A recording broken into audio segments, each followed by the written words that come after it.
ইরানে হামলা চালানো হলেও ইউরেনিয়াম সমৃদ্ধকরণ বাদ দেওয়া হবে না বলে জানিয়েছেন ইরানের পররাষ্ট্রমন্ত্রী আব্বাস আরাকচি। রাজধানী তেহরানে একটি সম্মেলনে আরাকচি বলেন, ইরানকে শান্তিপূর্ণ পারমাণবিক কার্যক্রম ও ইউরেনিয়াম সমৃদ্ধকরণের জন্য অনেক দাম দিতে হয়েছে। এছাড়া মধ্যপ্রাচ্যে ইরানের যুদ্ধ জাহাজ মোতায়েন ইরানকে ভীত করে না বলেও মন্তব্য করেছেন আরাকচি। এর আগে ইরান যদি চুক্তি না করে তাহলে তাদের উপর হামলা চালানো হবে বলে অসংখ্যবার হুমকি দিয়েছেন যুক্তরাষ্ট্রের প্রেসিডেন্ট ডোনাল্ড ট্রাম্প। এর অংশ হিসেবে যুদ্ধ বিমানবাহী রণতরী ইউএসএস আব্রাহাম লিঙ্কন সহ একাধিক যুদ্ধজাহাজ ইরানের কাছে নিয়ে এসেছেন তিনি। কেন আমরা সমৃদ্ধকরণের উপর এত জোর দিচ্ছি এবং আমাদের উপর যুদ্ধ চাপিয়ে দিলেও তা ত্যাগ করতে চাইছি না? কারণ আমরা মনে করি আমাদের আচরণ নির্ধারণ করার অধিকার কারণেই। উপসাগরে মার্কিন নৌবাহিনী মোতায়েন করায় ইরান ভীত নয়। ইরানের ব্যালিস্টিক ক্ষেপণাস্ত্র কর্মসূচি ইসরায়েলের অস্তিত্বের জন্য হুমকি সৃষ্টি করেছে এবং প্রয়োজনে দেশটিতে এককভাবে পদক্ষেপ নেওয়া হবে বলে জানিয়েছেন ইসরায়েলের প্রতিরক্ষা কর্মকর্তারা। নিরাপত্তা সূত্রে বরাতে এ তথ্য জানিয়েছে সংবাদ মাধ্যম জেরুজালেম পোস্ট। একটি সূত্র জানায়, মার্কিন কর্মকর্তাদের সাথে একাধিক উচ্চ পর্যায়ের বৈঠকে ইরানের ক্ষেপণাস্ত্র সক্ষমতা এবং এর উৎপাদন অবকাঠামোর অংশবিশেষ ধ্বংস করার পরিকল্পনার কথা জানিয়েছে ইসরায়েল। একাধিক কর্মকর্তা মনে করছেন, মার্কিন প্রেসিডেন্ট ডোনাল্ড ট্রাম্প ইয়েমেনে হুথিদের বিরুদ্ধে সাম্প্রতিক মার্কিন অভিযানের মতো সীমিত হামলার পথ হিসেবে ইরান বেছে নিতে পারেন। ইরানে আংশিক হামলা মূল হুমকি দূর করতে পারবে না বলেও মনে করছেন কর্মকর্তারা। গাজার ফিলিস্তিনি দলগুলোকে নিরস্ত্র করার আহ্বান প্রত্যাখ্যান করেছে হামাস। হামাসের রাজনৈতিক নেতা খালেদ মেশাল বলেন, যতক্ষণ ইসরায়েল গাজা দখল করে রাখবে ততক্ষণ অস্ত্র ত্যাগ করবে না। রবিবার দোহায় আল জাজিরা ফোরামের দ্বিতীয় দিনে বক্তৃতাকালে মেশাল এসব কথা বলেন। এদিকে যুক্তরাষ্ট্রের প্রেসিডেন্ট ডোনাল্ড ট্রাম্প গত মাসে হামাসকে নিরস্ত্রীকরণ করার চেষ্টা করেছিলেন। ফিলিস্তিনি গোষ্ঠীটিকে হুমকি দিয়েছিলেন যে যদি তারা তা করতে ব্যর্থ হয় তবে তাদের বিরুদ্ধে প্রতিশোধ নেওয়া হবে। কিন্তু যতক্ষণ পর্যন্ত ইসরায়েল গাজা দখল করে রাখবে ততক্ষণ পর্যন্ত হামাস অস্ত্র ত্যাগ করতে অস্বীকৃতি জানিয়েছে। গত বছরের অক্টোবরে ইসরায়েল ও হামাসের মধ্যে মার্কিন মধ্যস্থতায় দ্বিতীয় পর্যায়ের যুদ্ধবিরতি হয়। ওয়াশিংটন তখন বলেছে তারা হামাসের নিরস্ত্রীকরণ এবং আন্তর্জাতিক শান্তিরক্ষী বাহিনী মোতায়েনের বিষয়টি মোকাবিলা করবে। যুদ্ধবিধ্বস্ত গাজা পুনর্গঠনের জন্য অর্থ সংগ্রহ করতে যুক্তরাষ্ট্রের প্রেসিডেন্ট ডোনাল্ড ট্রাম্প ওয়াশিংটনে বোর্ড অব পিসের প্রথম বৈঠক আয়োজনের পরিকল্পনা করেছেন। আগামী 19 ফেব্রুয়ারি এই বৈঠক অনুষ্ঠিত হবে। ট্রাম্প এই বৈঠকে যোগ দেওয়ার জন্য সব পক্ষকে আমন্ত্রণ পাঠিয়েছেন। বৈঠকটি হবে ওয়াশিংটনের পিস ইনস্টিটিউটে। এই বৈঠকে অংশ নেবেন ট্রাম্পের আমন্ত্রণ গ্রহণ করা বিশ্ব নেতারা সহ গাজার নির্বাহী কমিটির সদস্যরা। এই কমিটি গাজায় শাসন ক্ষমতা, নিরাপত্তা এবং নতুন করে শুরু করা উন্নয়ন কাজ তদারক করবে। অন্তত 50টি দেশ এই পর্ষদে যোগ দেওয়ার আমন্ত্রণ পেয়েছে। এর মধ্যে ট্রাম্পের ঘনিষ্ঠ মিত্র দেশগুলো যেমন আছে তেমনি আছে শত্রু দেশ রাশিয়া এবং চীন। এখনো পর্যন্ত বিশ্ব নেতাদের মধ্যে হাঙ্গেরির প্রধানমন্ত্রী ভিক্টর অরবর্ন এই বৈঠকে অংশ নেবেন বলে নিশ্চিত করেছেন।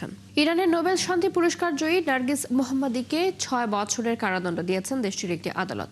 রবিবার নার্গিসকে ওই কারাদণ্ড দেওয়া হয়েছে বলে তার একজন আইনজীবী মুস্তফা নীলি জানিয়েছেন। একই সাথে তার উপর দেশ থেকে 2 বছরের নিষেধাজ্ঞা আরোপ করা হয়েছে বলেও জানিয়েছেন তিনি। ওই আইনজীবী বলেন, ওই সাজার পাশাপাশি প্রোপাগান্ডা ছড়ানোর অভিযোগে মোহাম্মদীকে আরও 1.5 বছরের কারাদণ্ড দেওয়া হয়েছে। একই সাথে তাকে 2 বছরের জন্য দেশটির পূর্বাঞ্চল সাউথ খোরাসান প্রদেশের খোসফ শহরে নির্বাসনে পাঠানোর আদেশ দেওয়া হয়েছে। 2023 সালে মানবাধিকার নিয়ে কাজের স্বীকৃতি হিসেবে নোবেল শান্তি পুরস্কার পান নার্গিস মোহাম্মদী। গত 25 বছরে ইরানে মৃত্যুদণ্ডের ব্যবহার এবং নারীদের জন্য বাধ্যতামূলক পোশাক বিধির বিরুদ্ধে সরব অবস্থানের কারণে 53 বছর বয়সী এই মানবাধিকার কর্মীকে একাধিকবার বিচারের মুখোমুখি ও কারাবরণ করতে হয়েছে। গত 1 দশকের বেশিরভাগ সময় কারাগারেই কাটিয়েছেন তিনি। মার্কিন প্রেসিডেন্ট ডোনাল্ড ট্রাম্পে একমাত্র মানুষ যিনি ইউক্রেন যুদ্ধ বন্ধ করতে পারেন, এমন মন্তব্য করেছেন ইউক্রেনের পররাষ্ট্রমন্ত্রী আন্দ্রি সিবিহা। তিনি বলেছেন, শান্তি আলোচনায় বাকি থাকা সবচেয়ে কঠিন বিষয়গুলো সমাধান করতে রাশিয়া ও ইউক্রেনের নেতাদের সরাসরি বৈঠকে বসতে হবে। আন্দ্রি সিবিহা বলেন, ইউক্রেন 4 বছর ধরে চলা এই যুদ্ধের অবসান দ্রুত ঘটাতে চায় এবং যুক্তরাষ্ট্রের মধ্যস্থতায় চলমান আলোচনার গতি কাজে লাগাতে চায়, কারণ নভেম্বরের মার্কিন কংগ্রেসের মধ্যবর্তী নির্বাচন সহ বিভিন্ন রাজনৈতিক বিষয় সামনে এলে আলোচনায় প্রভাব পড়তে পারে। ইউক্রেনের পররাষ্ট্রমন্ত্রী জানান, শান্তির জন্য তৈরি 20 দফা পরিকল্পনার মধ্যে এখন মাত্র কয়েকটি বিষয় অমীমাংসিত রয়েছে, তবে সেগুলোই সবচেয়ে সংবেদনশীল এবং কঠিন, যা কেবল শীর্ষ নেতৃত্বের পর্যায়ে আলোচনা করে সমাধান করা সম্ভব। তবে ভূখণ্ড ইস্যুতে 2 পক্ষের অবস্থান এখনো অনেক দূরে বলেও মন্তব্য করেন তিনি। হার্ভার্ড বিশ্ববিদ্যালয়ের সাথে সব প্রাতিষ্ঠানিক সম্পর্ক ছিন্ন করেছে পেন্টাগন। মার্কিন প্রতিরক্ষা মন্ত্রী পিটার হেগসেট সম্পর্ক ছিন্ন করার বিষয়টি নিশ্চিত করেন। হেগসেট বলেন, পেন্টাগন হার্ভার্ড বিশ্ববিদ্যালয়ের সাথে সব পেশাদার সামরিক শিক্ষা, ফেলোশিপ এবং সার্টিফিকেট প্রোগ্রাম বন্ধ করছে। তিনি দাবি করেন, হার্ভার্ডে গিয়ে মার্কিন সেনারা চরমপন্থী মনোভাব নিয়ে ফিরে আসছেন। এছাড়াও বিশ্ববিদ্যালয়টির বিরুদ্ধে হামাসকে সমর্থন ও ইহুদি বিদ্বেষ ছড়ানোর মতো অভিযোগ তুলেছেন তিনি। তবে এসব অভিযোগ প্রত্যাখ্যান করেছে হার্ভার্ড কর্তৃপক্ষ। বেশ কয়েক মাস ধরেই মার্কিন প্রেসিডেন্ট ডোনাল্ড ট্রাম্প প্রশাসনের সাথে টানাপোড়েন চলছে হার্ভার্ড বিশ্ববিদ্যালয়ের। কয়েকদিন আগেও শিক্ষা প্রতিষ্ঠানটির বিরুদ্ধে হয়রানির অভিযোগ তুলে ক্ষতিপূরণ দাবি করেন ট্রাম্প। রাশিয়ার বাশ তুর্কস্তান অঞ্চলের একটি মেডিকেল বিশ্ববিদ্যালয়ে ছুরি হামলার ঘটনা ঘটেছে। এতে অন্তত 4 ভারতীয় শিক্ষার্থী আহত হয়েছেন। মস্কোতে নিযুক্ত ভারতীয় দূতাবাস ও রুশ তদন্তকারী কর্মকর্তারা ওই তথ্য জানিয়েছেন। রুশ তদন্তকারী কর্মকর্তারা বলেছেন, 15 বছর বয়সী এক কিশোর ছুরি নিয়ে ওই বিশ্ববিদ্যালয়ের শিক্ষার্থীদের ওপর হামলা চালিয়েছে। তদন্তকারীরা বলেছেন, মস্কো থেকে প্রায় 1100 কিলোমিটার পূর্বের উফা শহরের একটি ছাত্রাবাসে এই হামলার ঘটনা ঘটে। এতে কয়েকজন শিক্ষার্থী ও পুলিশ সদস্য আহত হয়েছেন। দায়িত্বে অবহেলার অভিযোগে কর্মকর্তাদের বিরুদ্ধে একটি ফৌজদারি মামলা দায়ের করা হয়েছে। সংশ্লিষ্ট কর্মকর্তারা শিক্ষার্থীদের একজনের আচরণগত সমস্যার বিষয়ে জানলেও আগাম প্রতিরোধমূলক ব্যবস্থা না নেওয়ায় তাদের বিরুদ্ধে এই মামলা করেছে পুলিশ। লেবাননের দক্ষিণাঞ্চলে ত্রিপোলি শহরে পাশাপাশি 2টি ভবন ধসে অন্তত 6 জনের মৃত্যু হয়েছে। এ ঘটনায় আহত হয়েছেন আরও অন্তত 7 জন। শহরটি উত্তরের আব আল তাব্বানি এলাকায় এই ঘটনা ঘটে।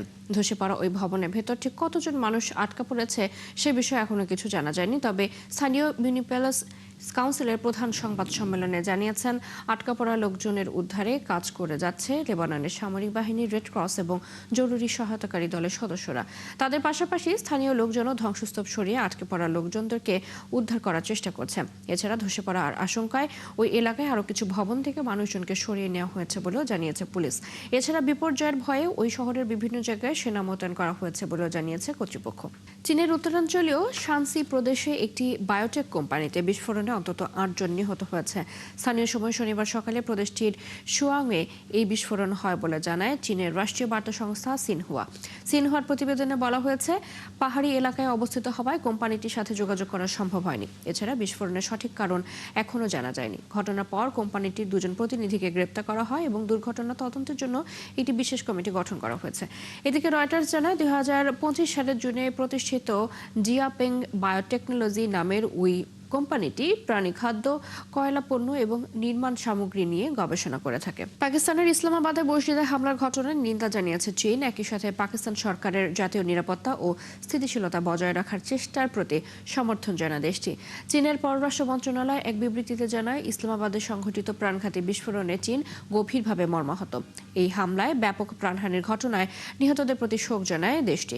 এ সময় চীন সব ধরনের সন্ত্রাসবাদের বিরোধিতা করে, পাকিস্তান সরকারের জাতীয় নিরাপত্তা এবং স্থিতিশীলতার প্রশংসা করে। গেল শুক্রবার ইসলামাবাদে একটি মসজিদের বাইরে হামলার ঘটনা ঘটে। এতে অন্তত 33 জন নিহত এবং অনেকে হতাহত হন। এই ঘটনায় হামলাকারী আত্মঘাতী বিস্ফোরণ ঘটায়। তদন্তকারীরা জানান, বিস্ফোরণ স্থল থেকে সন্দেহভাজন হামলাকারীর পরিচয়পত্র উদ্ধার করা হয়েছে।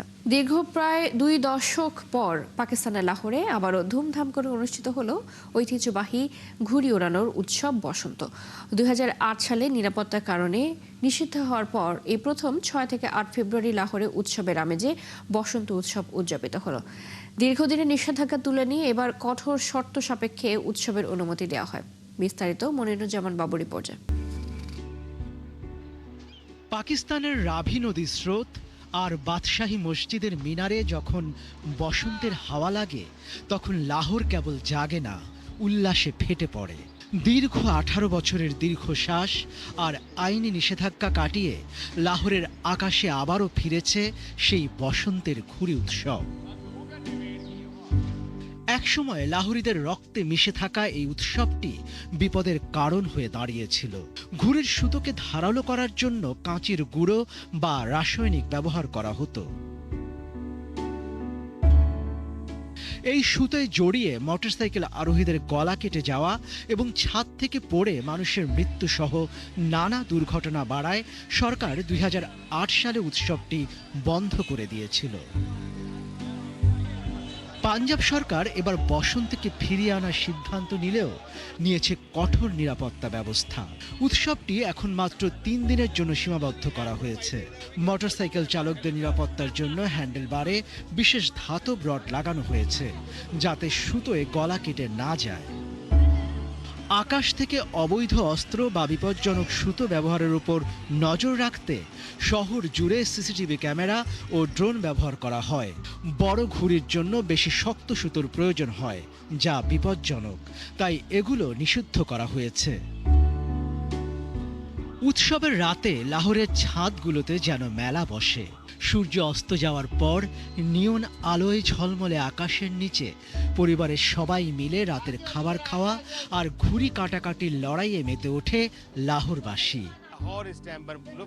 এটি কেবল ঘুড়ি উড়ানো নয়, এটি সবার সাথে আনন্দ ভাগ করে নেয়ার এবং পুরনো ঐতিহ্য ফিরিয়ে আনার এক বড় মাধ্যম।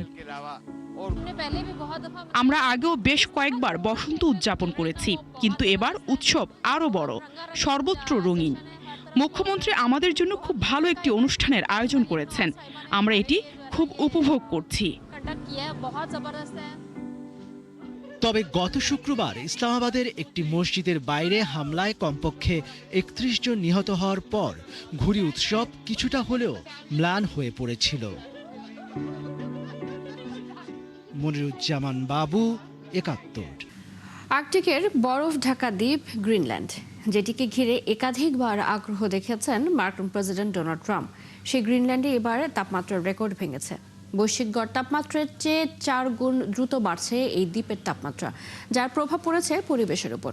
বিস্তারিত আরাফাত ইসলামের রিপোর্টে। চলতি বছরের শুরুতেই রেকর্ড ভেঙেছে গ্রিনল্যান্ডের তাপমাত্রা।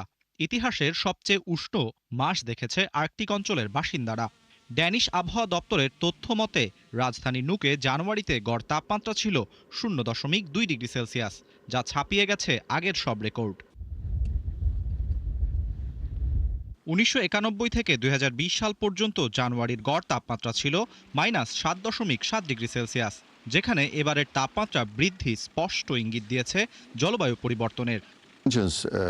গ্রিনল্যান্ডের জলবায়ু পরিবর্তন এখন চোখে পড়ার মতো। আমাদের রেকর্ড বলছে এখানে উষ্ণতা বাড়ছে বৈশ্বিক গড় তাপমাত্রার চেয়েও ৪ গুণ দ্রুত। এই উষ্ণতার কারণে শীতকালে সমুদ্রের বরফ আর আগের মতো দক্ষিণে নামছে না। কঠিন বরফ গলে যাওয়ায় বরফের উপর দিয়ে চলাচল ক্রমেই হয়ে পড়েছে জটিল। এর প্রভাব পড়ছে গ্রিনল্যান্ডের অর্থনীতির মূল চালিকা মৎস্য খাতে। চিংড়ি, হ্যালিবার্ট আর কড মাছ রপ্তানি দেশটির সবচেয়ে বড় আয়ের উৎস। ২০২৩ সালে এই খাত থেকেই এসেছে জিডিপির ২৩%, কর্মসংস্থানের অবদান প্রায় ১৫%। এদিকে গ্রিনল্যান্ড ঘিরে ভূ রাজনৈতিক আগ্রহের কমতি নেই। মার্কিন প্রেসিডেন্ট ডোনাল্ড ট্রাম্প নিরাপত্তার কথা বলে একাধিকবার গ্রিনল্যান্ড কিনে নিতে চেয়েছেন। নিরাপত্তার পাশাপাশি গ্রিনল্যান্ডের বিশাল খনিজ সম্পদের ভাণ্ডারও আকর্ষণের কেন্দ্রবিন্দু। ২০২৩ সালে প্রকাশিত এক ড্যানিশ জরিপে দেখা গেছে ইউরোপীয় কমিশনের ঘোষিত ৩৪টি ক্রিটিক্যাল র ম্যাটেরিয়ালের মধ্যে ২৫টি রয়েছে গ্রিনল্যান্ডে। বিশ্লেষকদের মতে জলবায়ু পরিবর্তন, অর্থনৈতিক নির্ভরতা আর আন্তর্জাতিক রাজনীতির টানাপোড়েনে গ্রিনল্যান্ড এখন শুধু শুভ্র বরফের দ্বীপ নয়, বৈশ্বিক রাজনীতির আলোচিত বিষয়।